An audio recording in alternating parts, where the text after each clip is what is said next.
Well, the Browns host the Steelers Thursday night football on Thursday night, of course, at FirstEnergy Stadium. We're going to give you 3 things to watch, and we're going to make predictions in this video. Mary Kay, get us started. Well, first of all, Jadeveon Clowney has already been ruled out for this game with the ankle injury that he suffered on Sunday. So that's pretty big. But then Myles Garrett also suffered a neck injury in the game.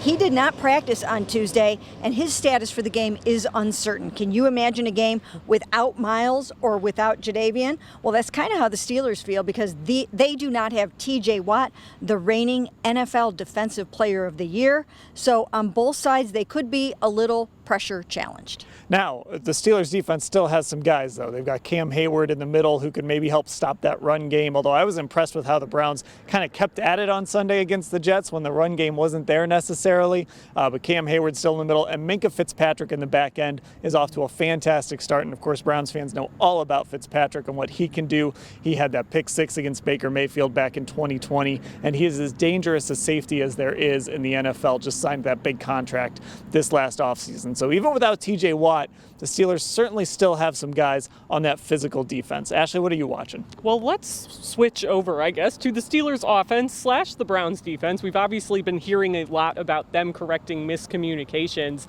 from inside the headquarters at Berea here over the last couple of days. And they're really going to have a chance to show that because this Steelers offense has been pretty uninspiring throughout the first couple weeks of the season.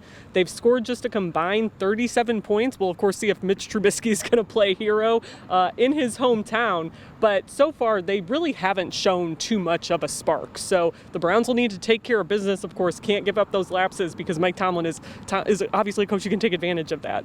All right, so let's make some picks. Ashley, we'll start with you. What do you have? I'm going to pick the Browns in this game, and I'm going to go 21-17. I think it's going to be close. I think this Steelers offense isn't going to run up the score on them, but the Browns are going to struggle going up against a much tougher defense than last week, even without TJ Watt. So that's my reasoning. All right, and I've got the Browns winning in a low-scoring game, 17-14, bouncing back in part because of themselves, in part because of that Steelers offense just not being able to get anything going.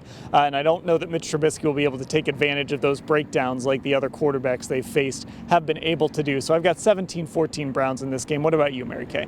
You know, I have the Browns winning too, but part of that is predicated on Myles Garrett being out there. If he's not out there and Jadeveon, we already know, isn't out there, I think it could be a little bit of a longer night for the Browns. I still have them winning, though, 20-16. All right, there you go. Our predictions here. We'll have full coverage of the game at cleveland.com/Browns.